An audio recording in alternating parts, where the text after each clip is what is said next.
6장 51절부터 55절까지 말씀 한번 같이 읽어보겠습니다. 시작. 나는 하늘에서 내려온 살아있는 떡이니 사람이 이 떡을 먹으면 영생하리라. 내가 줄 떡은 곧 세상의 생명을 위한 내 살이라 하시니라.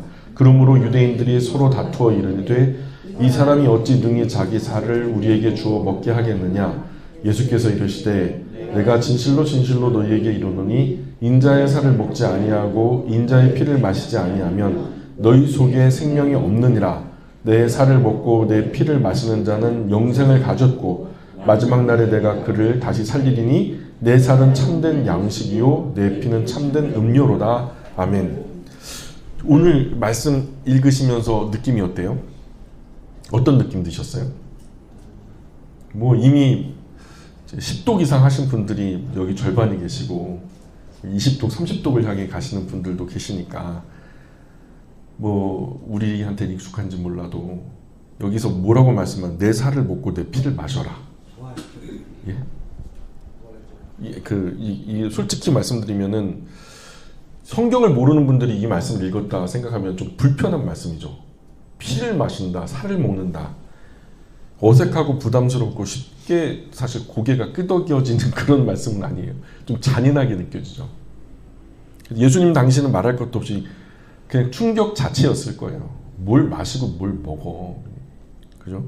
근데 우리가 이 말씀을 비교적 덤덤하게 잘 듣는 이유는 뭐냐면 이 말씀이 부드러워서가 아니라 우리가 이 말씀 너무 많이 듣고 읽어서 익숙해졌을 뿐이지 사실은요 이게 되게 불편한 말씀이에요. 예. 그러나 명심할 것은 우리의 익숙함은요 항상 말씀의 날카로움을 무디게 만듭니다. 우리가 말씀에 익숙해지면 안 돼요. 늘 새로운 말씀으로 마치 처음 듣는 것처럼 그 신선함을 유지하는 게 참 중요합니다. 그래서 만약 성경을 처음 접하는 사람이 이 말씀 들었다면 오해할 수 있어요. 먹는다? 살과 피를? 그것도 생명 얻기 위해서? 그게 신앙입니까? 그렇게 따져 물을 수 있겠죠. 그죠? 예수님 안 믿는 사람이 덮어놓고 그냥 성경을 딱 여기를 펼쳐갖고 읽었는데 살을 먹고 막 피를 마신다 하면은 실제로 로마 시대의 그리스도인들이요 식인종이라고 하는 오해를 받았던 이유가 바로 이 표현 때문에 그래요. 그들은 피를 마시고 살을 먹는다. 그래서 오늘 본문은 우리를 편안하게 위로하기보다는 오히려 신앙의 본질을 건드리면서 걸려 넘어지게 하는 말씀이에요. 근데 중요한 사실 하나가 있어요. 예수님은 이 표현을 우연히 실수로 좀 과장되게 실수로 그렇게 말씀하신 게 아니에요. 의도적으로 그렇게 말씀하셨어요. 의도적으로 아주 강력하게 보통 때보다 훨씬 더 강하게 표현하신 거예요. 일부러. 그래서 오늘 우리는 이 질문 앞에 서 있어요. 왜 예수님은 굳이 이런 표현을 사용하셨을까? 좀 순화된 표현으로 하면 불신자들도 훨씬 더 이해하기 쉬웠을 텐데 왜 예수님 굳이 이런 강한 표현을 하셨을까? 또 조금 더 이해하기 쉬운 말로 좀 하실 수는 없었을까? 뭐 이런 아쉬움이 좀 남죠. 자, 그런데 41절, 42절 계속 읽어보겠습니다. 41절, 42절 시작. 자기가 하늘에서 내려온 떡이라 하심으로 유대인들이 예수에 대하여 수군거려 이르되 이는 요셉의 아들 예수가 아니냐. 그 부모를 우리가 아는데 자기가 지금 어찌하여 하늘에서 내려왔다 하느냐. 자, 41절에 보면은 이렇게 시작하죠. 유대인들이 예수에 대하여 수군거렸다. 수군거렸다. 뭐라고 수군거렸을까요? 뭐라고? 모르죠. 그건 알 수가 없는데 대략 그냥 정황을 보면 그죠? 좋은 말로 수군거린 것 같진 않아요. 여기서 말하는 공귀조라고 하는 단어가 뭐냐면 수군거리다라고 하는 그 단어를 썼는데 이게 이제 번역을 쫓아가 올라가다 보면은 공통되게 쓰였던 이 단어가 출애굽 광야 시절의 이스라엘 백성들이요 하나님 향해서 원망 불평할 때 물이 없어요, 먹을 게 없어요, 막 그럴 때 불평하였다라 하실 때 그 이야기가 수군거렸다 이 단어를 써요. 공기조라고 하는 단어를. 그러니까 다시 말해서 이 반응은 단순한 의문이 아니라 불신에서 비롯된 거부 같은 수군거림이에요. 비아냥거림 이렇게 번역하면 좋겠죠. 중요한 사실은 이것이죠. 이들이 예수님의 능력을 몰라서 수군거린 것은 아니에요. 왜냐? 우리가 계속 지금 이거 좀 공부해오고 있는데 전에 어떤 기적을 이들이 체험했죠? 오병이어. 오병이어 사건을 이 사람들이 체험한 사람들이에요. 오병이어 사건의 주인공들이에요. 그래서 그 기적을 이미 봤고 거기서 비롯된 떡과 물고기를 자기들 입으로 먹었던 사람들이거든요. 근데 그럼에도 불구하고 그들이 걸려 넘어졌던 이유는 이거예요. 뭐냐? 이는 요셉의 아들 예수가 아니냐. 우리가 그 부모를 아는데 다 아는 거죠. 그 가족, 일가친척을 다 아는 거예요. 그들은 예수님의 출신, 배경, 자라온 환경 너무나 잘 알고 있다고 생각한 거죠. 그래서 예수님을 다 안다고 착각한 거예요. 여기서 정말 중요한 신앙의 원리가 드러나는 거예요. 어떤 원리냐? 믿음을 가장 강력하게 방해하는 것은 무지가 아니라 익숙함이에요. 늘 익숙하기 때문에 문제가 생겨요. 우리가 너무 잘한다고 생각하는 예수, 다 안다고 생각하는 예수, 내가 이미 규정해버린 예수, 내 경험과 상식 안에 가두어버린 예수. 그래서 예수님은 이거 이외에 다른 포지션으로 나타나시면 안 되는 거야. 이미 나의 틀 안에 예수님이 규정되어 버렸어. 그 순간 예수님은 더 이상 하늘에서 내려온 생명, 나를 살리는 생명의 떡이 아니라 그냥 동네 청년 예수가 되는 거예요. 동네 청년 예수. 내가 판단할 수 있는 예수. 내가 가늠해 볼 수 있는 예수. 오늘 우리 신앙도 마찬가지예요. 교회를 오래 다녔다는 이유로 말씀을 그냥 뭐 설교 수백 번 들었죠. 그런 이유로 예수님 이야기가 나오면 놀라움이 없는 대상으로 그냥 치부해버려요. 그거 나 다 알아. 예수님에 관한 이야기 뭐 목사님 처음 말이 딱 나오면 무슨 얘기 하실지 다 알아. 그러니까 예수님을 놀라움이 없는 대상으로 만들어버릴 위험이 있다는 거죠. 계속해서 43절, 44절, 46절까지 한번 읽어볼까요? 43절부터 46절까지 시작. 예수께서 대답하여 이르시되 너희는 서로 수군거리지 말라. 나를 보내신 아버지께서 이끌지 아니하시면 아무도 내게 올 수 없으니 오는 그를 내가 마지막 날에 다시 살리리라. 선지자의 글에 그들이 다 하나님의 가르침을 받으리라 기록되었은즉 아버지께 듣고 배운 사람마다 내게로 오느니라. 이는 아버지를 본 자가 있다는 것이 아니니라. 오직 하나님에게서 온 자만 아버지를 보았느니라. 자, 예수님은요 지금 수군거림에 대해 긴 논쟁으로 대응하지 않아요. 너희 왜 수군거리냐? 내가 논리적으로 한번 따져 말해볼까? 구약에 이러이러한 구절이 있어. 그런데 내가 이런 일을 했지. 고로 내가 메시아야. 수군거리지 마. 이런 식으로 어떤 논리적으로 뭐 변증하듯이 그렇게 얘기하지 않아요. 대신에 신앙의 본질을 단 한 문장으로 정리하는데 뭐라고 정리하냐면 아버지께서 이끌지 않으시면 아무도 내게 올 수 없다. 아버지께 따라해볼까요? 아버지께서 이끌지 않으시면 아무도 내게 올 수 없다. 아멘? 이 말씀이요. 아멘 하셨지만 사실 되게 자존심 건드려지는 말씀이거든요. 자존심이 안 건드려지세요? 이 신앙, 우리 신앙을 이렇게 말하고 싶진 않죠. 왜냐? 내가 처음에 교회 나올 때 어떻게 나오셨어요? 내가 교회 나오기로 내가 결단했어. 내가 내일부터 내가 교회 나간다고 내 마누라한테 얘기했어. 그래서 내가 나온 거야. 내가 깨달았어. 내가 말씀 듣다가 내가 깨달았다고. 내가 선택한 나의 신앙이야. 내가 시작한 거야. 진자를 처음 움직인 건 내가 시작한 거야. 이렇게 생각했는데 지금 예수님이 정반대로 얘기하는 거예요. 뭐라고 얘기하냐면 믿음은 네가 잘해서 시작된 게 아니야. 하나님이 시작하신 거야. 이렇게 말하니까요. 나의 신앙은 하나님께서 먼저 이끄신 결과라는 거예요. 예수님 말씀은. 우리가 예수님께 나온 것이 아니라 하나님께서 우리를 예수님께로 데려오신 거라는 거예요. 그런 말씀도 있죠. 너희가 나를 사랑한 것이 아니라 내가 너희를 먼저 사랑했다. 우리는 모르는 거죠. 그래서 이 말은 우리의 책임을 지워주는 말이 아니라 오히려 우리 신앙을 더욱 겸손하게 만드는 말씀이죠. 야, 이게 내가 잘나서, 내가 현명해서, 내가 지혜로워서 예수님을 선택한 줄 알았는데 그게 아니라 내가 선택하기 앞서 하나님 먼저 작업을 하고 계셨네. 내가 그 은혜를 입은 거고. 그죠? 그러면 결론이 어떻게 돼요? 이 신앙의 주인공은 내가 아니죠. 내가 아닌 거예요. 그러면 하나님 은혜가 주인공이 되는 거예요. 그죠? 그래서 신앙은 나의 자랑이 아니라 진짜 신앙은요, 그저 감사가 되는 거예요. 그저 감사가 되는 거죠. 우리는 그저 부르신 부르심에 합당하게 반응한 것 뿐이니까 그런 상황들을 하나님이 다 만드셨고 내가 나는 내일부터 교회 나갈 거야 라고 하는 마음을 먹게 된 것은 이미 하나님께서 나를 위해 일해 오셨던 결과니까 사실상 나의 선택이 아니라 하나님의 인도하심이었다라는 거죠.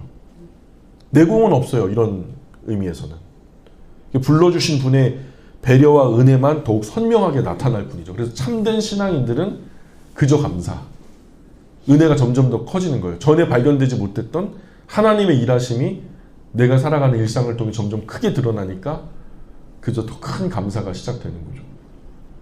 47절부터 51절까지 시작. 진실로 진실로 너희에게 이르노니 믿는 자는 영생을 가졌나니 내가 곧 생명의 떡이니라.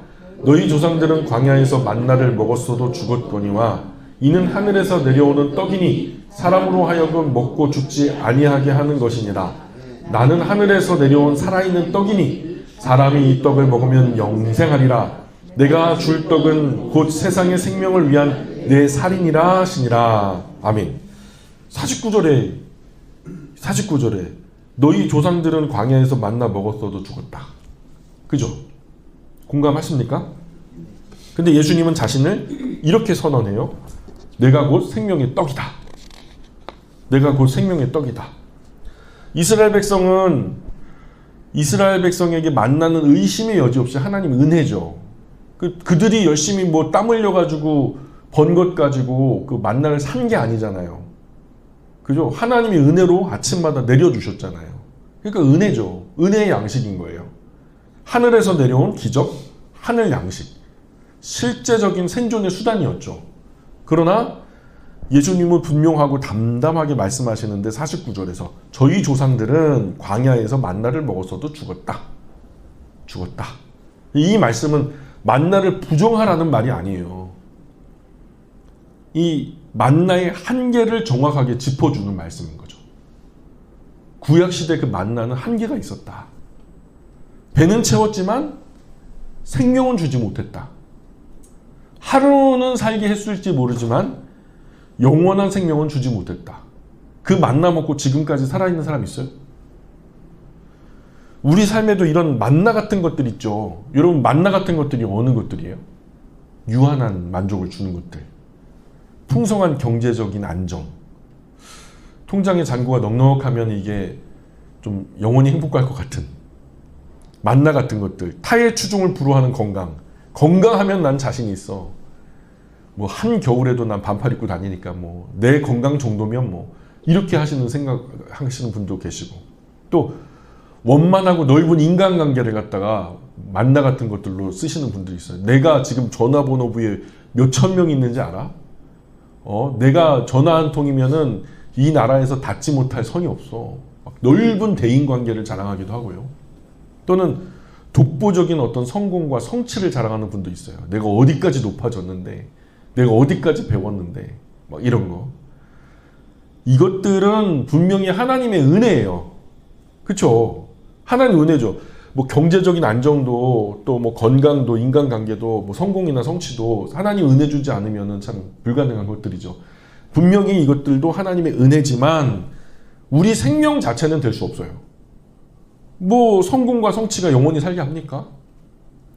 인간관계, 건강, 경제적 안정 다 따져봤자 100년 미만에 갇히는 것들이죠. 결국에는 만나 같은 것들이에요. 그죠? 생명이 될 수 없다. 그리고 51절에 예수님은 결정적으로 이렇게 말씀이 깊어지고 있어요. 뭐라고 말씀하시냐면 내가 줄 떡은 세상의 생명을 위한 내 살이다. 이렇게 말해요. 살이다. 여기서부터 복음의 언어가 확 뒤바뀌는데 뭐라고 바뀌냐면 복음을 믿으라가 아니라 복음을 먹어라 이렇게 돼요. 믿으라가 아니라 먹어라 그래요. 왜 이럴까요? 왜? 의도가 있는 거예요, 다. 52절부터 보실까요? 52절부터 58절까지 시작. 그러므로 유대인들이 서로 다투어 이르되 이 사람이 어찌 능히 자기 살을 우리에게 주어 먹게 하겠느냐. 예수께서 이르시되 내가 진실로 진실로 너희에게 이르노니 인자의 살을 먹지 아니하고 인자의 피를 마시지 아니하면 너희 속에 생명이 없느니라. 내 살을 먹고 내 피를 마시는 자는 영생을 가졌고 마지막 날에 내가 그를 다시 살리리니 내 살은 참된 양식이요 내 피는 참된 음료로다. 내 살을 먹고 내 피를 마시는 자는 내 안에 거하고 나도 그의 안에 거하나니 살아계신 아버지께서 나를 보내심에 내가 아버지로 말미암아 사는 것 같이 나를 먹는 그 사람도 나로 말미암아 살리라. 이것은 하늘에서 내려온 떡이니 조상들이 먹고도 죽은 그것과 같지 아니하여 이 떡을 먹는 자는 영원히 살리라. 아멘. 자, 이제 믿으라에서 먹으라로 바뀌었는데요. 근데 그 먹으라가 만나 먹으라 하지 않고 뭘 먹으래요? 나를 먹으라. 나를 먹으라. 내가 곧 하늘에서 내려온 떡이다. 이 떡을 먹는 사람은 영원히 살 것이다. 유대인들은 즉시 반발하죠. 이 사람이 어찌 능히 자기 살을 우리에게 주어 먹게 하겠느냐. 아니 한 사람인데요. 그 분량으로 따져도 예수님 하나 죄송합니다. 이런 표현 쓰면 좀 불경스러운 건데 도축을 해서 n분의 1하고 나눠 먹는데 몇 명이나 먹겠어요. 먹을 리도 없지만. 말도 안 되는 얘기죠. 예수님은 일부러 오해의 가능성을 감수하고 말씀하신 거예요. 그들이 그렇게 오해할 거라는 걸 알고도 의도적으로 그렇게 접근하신 거예요. 이유는 분명합니다. 왜냐하면 첫 번째는 믿음을 지식으로 축소하지 않기 위해서. 믿음을 지식의 한계에 축소시키지, 갇히지 않게 하기 위해서. 믿음은 예수님에 대해 아는 것이 아니라는 거예요. 정보가 아니라는 거예요. 우리가 성경 열심히 읽어봤자 지식을 채우는 거거든요. 교리 암기하는 것도 아니에요. 성경 지식의 양도 아니에요. 성경 퀴즈대회에서 만날 1등 해도요. 그건 지식이죠. 예수님의 먹는다는 표현은 몇 가지 분명합니다. 우리가 먹을 때 단순하게 먹는다라고 하는 동사를 놓고 생각할 때 누가 내 대신 먹어줄 수 있어요? 예? 누가 내 대신 먹어줄 수 있냐고요? 우리 김호선 집사님이 실컷 먹으면 김문정 원사님이 배가 부릅니까? 아니죠. 그런 거짓말하는 부모들도 있더라고요. 자식 입에 들어가는 거 보니까 내 배가 부르다. 진짜 그래 볼까요? 그 거짓말이죠. 말도 안 되죠. 그냥 그렇다는 거지. 대신 먹어줄 수 없고요. 먹지 않으면 살 사람 없습니다. 그죠? 그리고 반드시 내 몸으로 들어와야만 해요. 즉 믿음은 대리신앙이 불가능하다. 어떤 분이 잘 믿는 내 마누라 치맛자락 잡고 있으면 천국 갈 때 나도 마누라 따라서 천국 갈 수 있다라고 생각하시는 아버지들이 많았던 시절이 있었어요. 불가능하다는 거예요. 믿음은 대리신앙이 불가능한 그런 사건이라는 거죠.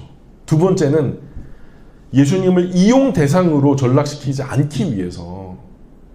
우리는 지금 예수님께서 주시는 떡을 원했죠.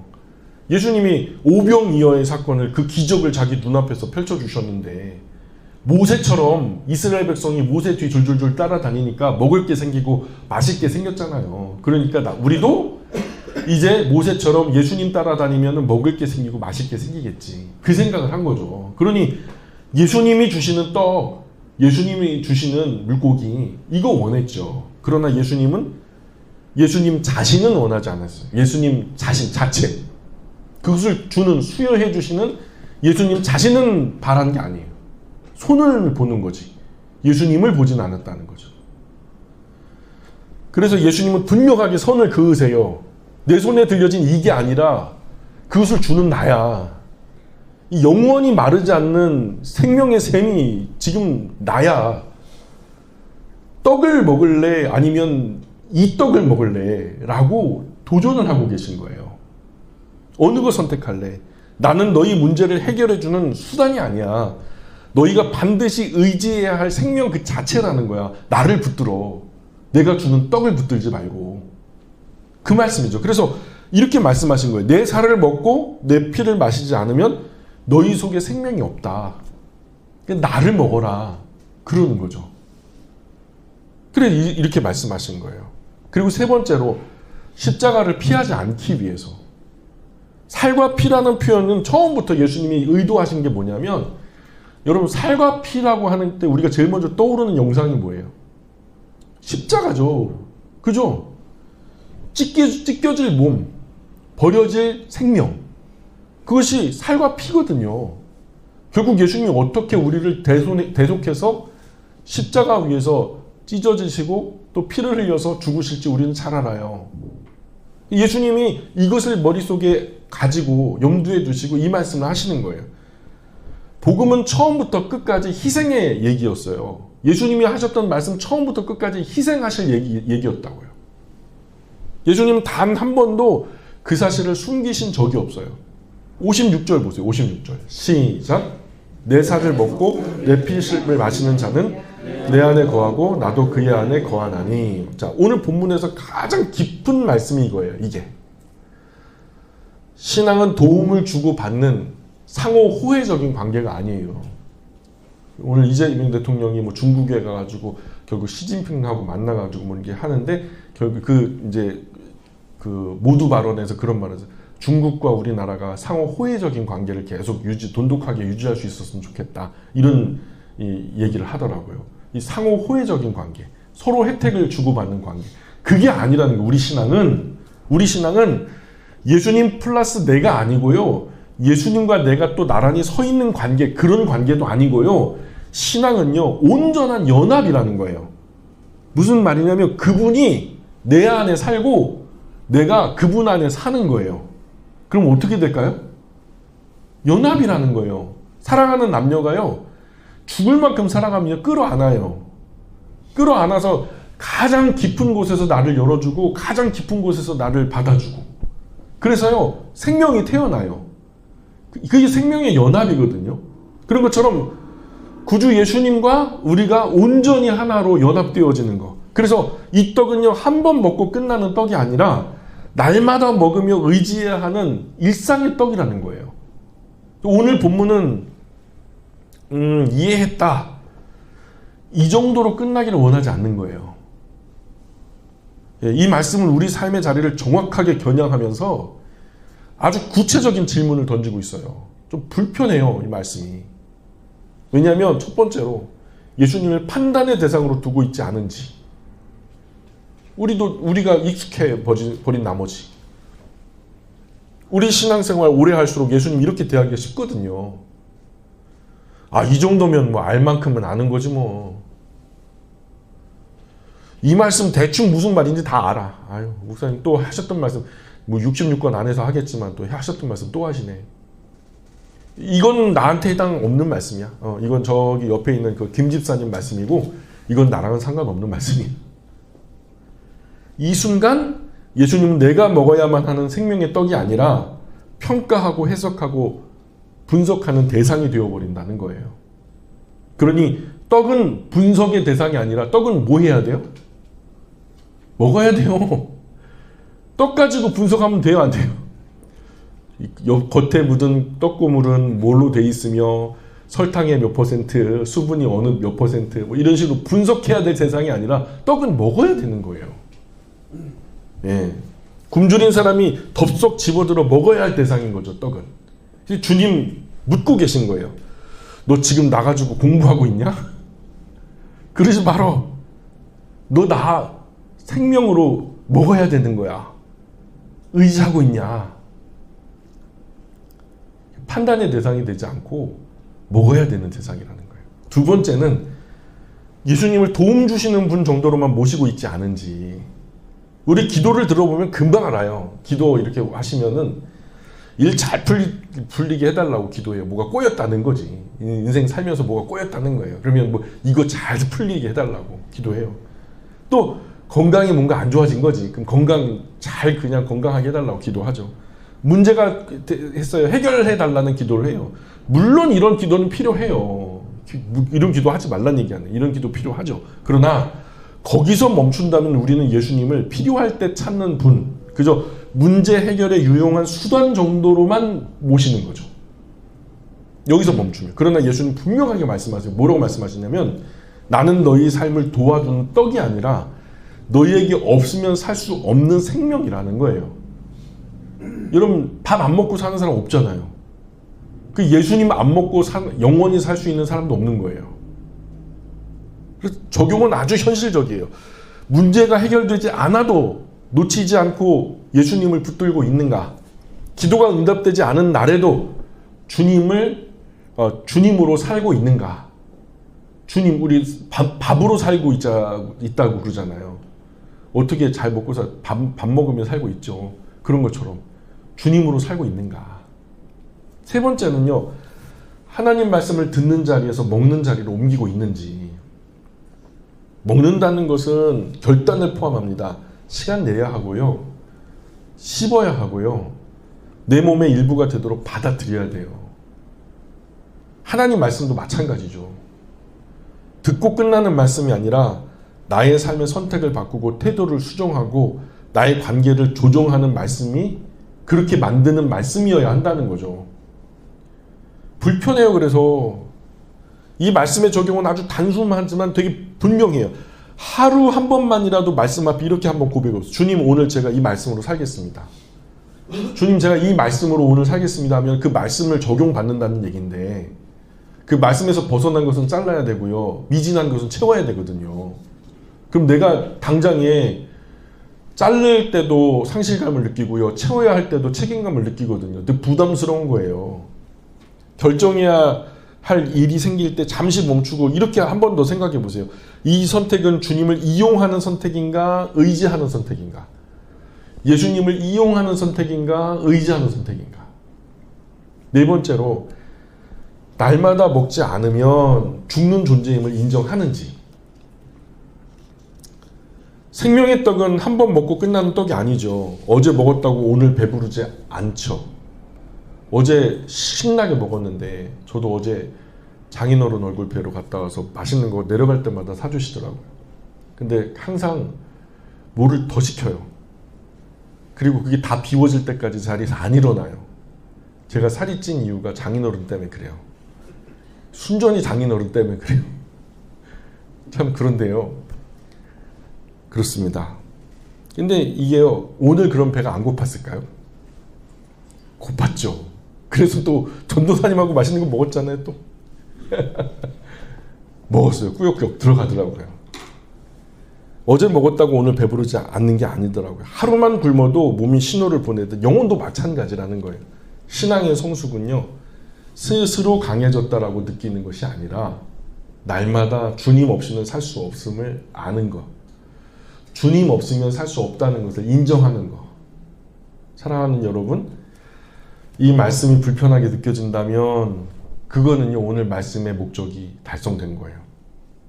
그것은 오늘 말씀에 실패한 것이 아니라 아주 성공했다는 증거예요. 여러분 불편하시길 바라요. 이 생명의 말씀은 우리 신앙을 얕은 물가에 두지 않아요.